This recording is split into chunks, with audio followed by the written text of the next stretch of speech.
je vais voir une des 7 merveilles naturelles du monde entier. Je vous emmène avec moi, on part voir les chutes d'Iguassou.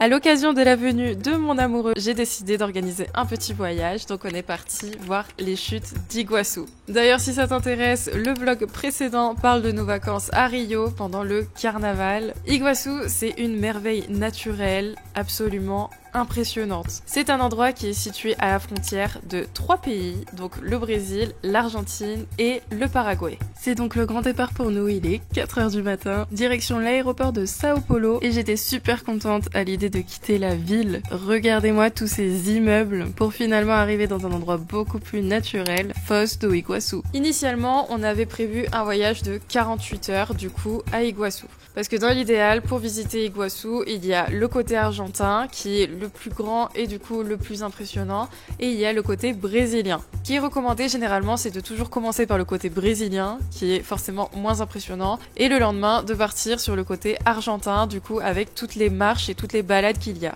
En last minute, c'est-à-dire la veille, on s'est quand même dit qu'on allait peut-être regarder la météo, et en fait on a vu que pour les 48 heures à venir, le lendemain allait être magnifique, avec un petit temps merveilleux. Et le surlendemain, donc le jour où on avait prévu d'aller en Argentine, il allait faire moche et que ça allait être un peu pourri. Donc forcément, nous, on a un peu misé sur l'optimisation de notre expérience, donc on a décidé de décaler cette journée en Argentine sur le premier jour. On est donc arrivé à l'aéroport vers 9h30 à Foz do Iguaçu, du coup côté brésilien. Je vais vous dire ce que moi j'ai fait, c'est peut-être pas forcément ce que je recommande parce que je sais pas trop comment ça se passe par d'autres moyens. Nous on a décidé de réserver un taxi au préalable qui allait du coup nous amener jusqu'en Argentine. Faut savoir que tu arrives à l'aéroport côté Brésil, pour arriver jusqu'à la frontière argentine, il y a à peu près 30 minutes de route. À ce moment-là, il y a un passage à la frontière, donc il faut absolument que tu aies ton passeport pour passer du côté argentin. Une fois que la frontière est passée, il y a encore 30 minutes pour arriver jusqu'à l'entrée du parc du coup d'Iguassou. Concernant les petites anecdotes sur la route, j'ai adoré le passage à la frontière. Elle se situe au milieu d'un pont et elle est symbolisée par le changement de couleur, donc entre le vert et jaune du Brésil et le bleu et blanc de l'Argentine. Pendant ces 30 minutes de route jusqu'au parc d'Iguassou, on a pu croiser pas mal de panneaux auxquels on n'est absolument pas habitué à voir en Europe. J'ai trouvé ça plutôt mignon et marrant. Bref, on est enfin arrivé. Alors nous, on n'était pas très bien organisés, donc on n'avait pas réservé nos billets. On est arrivé sur place et on a été assez étonnés parce que du coup, on avait que le téléphone pour payer et Apple Pay ne fonctionne pas. Tu as deux moyens de payer sur place, donc c'est soit en pesos argentins, soit en carte bancaire, mais du coup physique. Côté tarif, l'accès au parc était environ de 38 € par personne. On est d'accord, c'est pas donné, mais ça vaut sincèrement énormément le coup. Je vous mets en photo le plan avec du coup toutes les petites balades qu'il y a. Dans le parc, tu as deux moyens de te déplacer. Donc il y a des espèces de gros 4x4 qui déplacent plein de personnes. Ça avait l'air assez marrant, moi je l'ai pas fait. Et il y a aussi le train. On a tout visité dans l'ordre qui était recommandé du coup par notre taxi. C'était d'abord cette petite balade, ensuite celle juste sur le côté au-dessus et celle tout en haut qui va du coup directement dans les gorges. La première marche à faire, c'est donc le Paseo Inferior. D'ailleurs, tous les chemins sont accessibles et faciles, c'est-à-dire que tout est aménagé. Généralement, il y a toujours un chemin ou un ponton. Et nous, pour le coup, j'ai trouvé qu'on avait beaucoup de chance parce que ce jour-là, j'ai pas trouvé qu'il y avait énormément de gens. Et ça, j'admets, c'est quand même super cool. Après quelques minutes de marche, on arrive sur le premier point de vue. Mais juste avant ça, on a croisé des petits coatis. J'avais jamais vu ça de ma vie et c'est trop mignon. C'est donc le moment du reveal. 3, 2, 1. Admirez-moi cette vue absolument incroyable. C'est vraiment à couper le souffle. C'est vraiment grandiose. Je vous laisse avec le son de la vidéo parce que ça aussi c'est super impressionnant mais surtout super apaisant.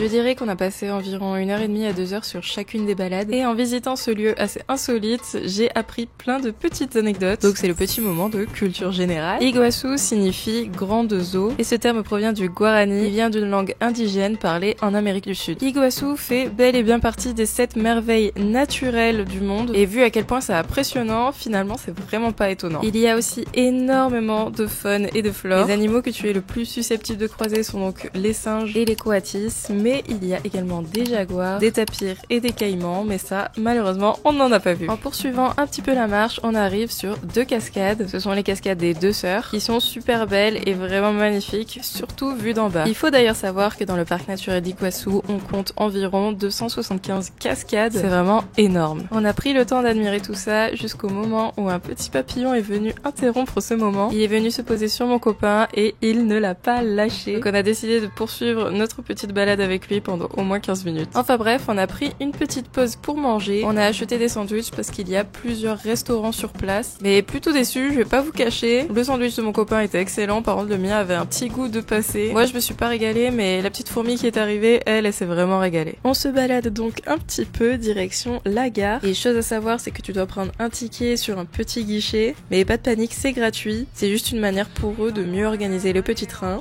Et la balade est trop mignonne et trop sympa. Et l'objectif, c'est d'aller dans les gorges du diable, c'est-à-dire les plus grosses cascades d'Iguaçu qui sont situées tout en haut du site. Alors c'est pas étonnant, c'est forcément l'endroit où il y a le plus de monde, mais franchement je trouve que ça reste assez raisonnable. Une fois arrivé là-haut, il y a une petite balade d'environ 1500 mètres. D'ailleurs sur la route on a vu pas mal de poissons-chats, c'était assez mignon. Et on commence à arriver au niveau des gorges du diable, et là c'est impressionnant. Je vous laisse encore une fois avec l'ambiance sonore.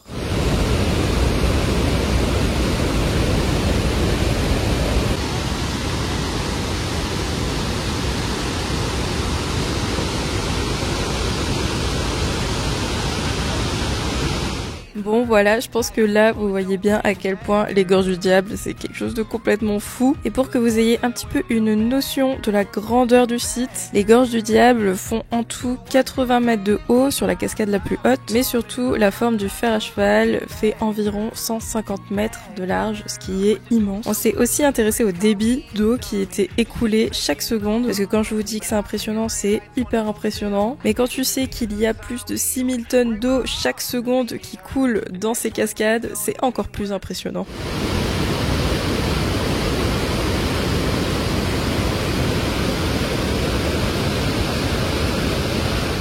On est donc reparti et on a terminé avec le Passeio Superior. C'est une balade très tranquille et on a trouvé que c'était quand même l'idéal pour terminer parce que c'est assez sympa vu qu'on voit toutes les cascades vues d'en haut. Mais c'est surtout la balade où on a vu le plus d'animaux et on était trop contents. Carrément, je vous laisse avec mes réactions, vous allez bien entendre que je suis contente. C'est trop mignon. Alors oui, c'est mignon. Regardez, c'est connu. Oui. Putain. C'est bien la vue. Mais non. Il est trop beau. On dirait vraiment un humain. C'est surprenant. Oh, il a un bébé sur le dos. Oh là là là là. C'est donc le moment de prendre le chemin du retour. Après une journée absolument magique, on retraverse la frontière avec un joli petit coucher de soleil et on débriefe. Donc, première journée achevée, c'était... J'ai pas les mots. C'était incroyable, c'était magnifique, c'était merveilleux, c'est tout ce que vous voulez. Mais bref, direction notre logement. On avait réservé un petit appartement du coup au centre de Foz de Iguaçu. C'est un appart qui était super bien situé. Il était vraiment super proche de pas mal de restos et de bars, c'était super sympa. Petit room tour. On commence avec le salon. Donc en fait l'appartement c'est une mini résidence avec plein de petits appartes dedans. Perso ce que j'ai adoré c'est l'immense baie vitrée qui fait vraiment bien rentrer la lumière. La cuisine était super complète et hyper équipée. Et le canapé comme ça c'est vraiment maxi confort. On continue avec la salle de bain qui est plutôt basique quoi. C'est une salle de bain avec des toilettes. Ensuite on emprunte les petits escaliers pour arriver à la mezzanine avec un super lit qui était méga confortable. Supplément petite terrasse avec l'énorme dos de mon copain. Mais on a une petite vue sur la forêt autour. C'était quand même assez sympa. Pour l'appart, je vous mets la référence de l'appart. Je l'avais trouvé sur Booking et je vous mets aussi le tarif parce que vraiment c'était rien du tout. Le soir même, on était rentré trop tard pour aller faire des courses et du coup cuisiner, donc on est quand même allé faire un petit resto. C'était super bon, mais c'était assez folklorique. À l'entrée, on nous a tous donné des bracelets, un peu comme si on rentrait en boîte. Mais le resto était sympa, il y avait une bonne ambiance et on a pris des cocktails qui étaient super bons et énormes. Carrément, le cocktail fait la taille de ma tête. Et on a mangé une planche à partager avec les spécialités locales et c'était trop bon. On est rentré et c'était le moment de s'organiser pour la journée du lendemain. Comme je vous l'ai dit, on savait que la météo allait pas être top et vu qu'on avait déjà découvert le côté argentin qui était absolument magnifique, on savait que le côté brésilien était peut-être pas nécessaire entre guillemets pour nous. Donc on s'est dit qu'on allait peut-être faire une autre activité et on a vraiment pas du tout regretté, c'était d'aller au parc aux oiseaux. Le parc aux oiseaux, c'est le Parque dos Aves et il me semble qu'il a été élu un des meilleurs parcs animaliers du monde et franchement, c'est vrai. Moi je suis pas du tout dans tout ce qui est zoo, j'ai jamais trop aimé ce genre d'ambiance et là vraiment j'ai été mais absolument subjuguée. Pour ce parc, il me semble que c'est 15 € l'entrée. Le parc se présente comme un petit circuit à suivre. Nous, quand on y était, pour le coup, il y avait vraiment personne. C'était assez vide et c'était du coup super sympa de faire les visites. On arrive donc à l'entrée du parc et trop contente. Vraiment, on a eu trop beau temps, mais seulement la matinée. Et rien qu'à l'entrée, on voit que c'est un endroit hyper naturel. Il y a beaucoup de végétation, c'est vraiment super beau. On arrive donc devant le petit circuit à suivre et on arrive devant les premiers enclos. Du coup, je dois admettre que le début de la visite me faisait un peu peur parce que je trouvais que ça faisait vraiment zoo pour le coup. Mais au bout de 5 minutes, on comprend qu'en fait, toutes les visites vont se passer dans des volières. Et donc à ce moment-là, on rentre dans la première volière. Et le principe, c'est que tu sois en totale immersion avec les oiseaux autour de toi. Du coup, c'est vraiment assez sympa. On a vu un petit peu tout type d'espèces avec de très belles couleurs. Franchement, c'est vraiment trop beau. On a aussi vu pas mal de tortues et quelques crocodiles. Franchement, ici, ils ont quand même la belle vie. Petite pause cochignasse parce que c'est la meilleure chose qui existe au Brésil. Et du coup, dans le parc, c'est pareil, il y a pas mal de petits restaurants si jamais t'as un petit creux et c'est assez sympa. On poursuit la visite dans la volière des toucans. Je pense sincèrement que c'est le plus bel oiseau que j'ai vu de ma vie.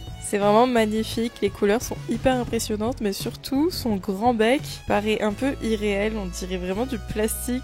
C'est assez étonnant à voir de ses propres yeux et cet oiseau est vraiment trop magnifique, j'adore. Donc plus on avance dans la visite, plus les volières deviennent de plus en plus hautes et de plus en plus impressionnantes. Et la prochaine volière, ça concernait une certaine race d'aigle, j'avoue que j'ai plus du tout le nom, mais c'est une race qui est en voie de disparition. Et c'est aussi ça que j'ai énormément apprécié dans ce parc, c'est que c'est énormément engagé. Il y a beaucoup de prévention concernant la déforestation, la pollution et tout ce qui menace finalement tous ces oiseaux de finir en voie d'extinction, parce que c'est quand même important de le rappeler et d'en prendre conscience. Comme je vous ai dit, plus on avance, plus les volières sont immenses à tel point qu'on ne voit même plus le filet. Et ici, on arrive dans la volière des perruches et des perroquets qui étaient gigantesques. On a un peu l'impression de rentrer dans un monde parallèle, un peu comme dans Avatar.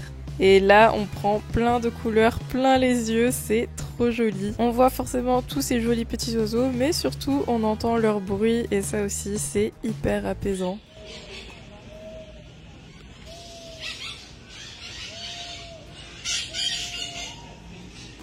En continuant la visite, on a vu pas mal de petites chouettes et ça vraiment c'est trop mignon. Et après ça, on arrive dans la volière des haras. Je suis absolument fan de ces oiseaux. La première fois que j'en avais vu, c'était en Amazonie et leurs couleurs sont absolument impressionnantes. Je trouve que c'est vraiment un animal qui a beaucoup de prestance. Et dans cette volière, il y en avait une quantité astronomique. Et je pense que c'est un oiseau qu'on idéalise beaucoup, mais surtout qu'on n'imagine pas aussi gros parce que honnêtement, c'est quand même assez grand. Après ça, on arrive dans une petite volière dans laquelle il y a plein de papillons. Donc assez marrant parce qu'il y avait vraiment des morceaux de fruits partout dans la volière pour attirer les papillons. Donc c'était super intéressant parce que du coup on a vu un peu tout le processus, c'est-à-dire chenille, cocon, papillon. Après pour un retour honnête, on a quand même trouvé qu'il n'y avait pas énormément de papillons, mais surtout on s'attendait à avoir plus de papillons avec plus de couleurs et peut-être un peu plus gros. Disons qu'on en a vu des beaucoup plus jolis directement à l'extérieur ou directement pendant notre visite à Iguaçu. Mais bon, ça reste quand même une visite très sympa à faire. On a terminé notre visite avec une petite marche dans le jardin. On a vu plein de plantes, plein de belles couleurs,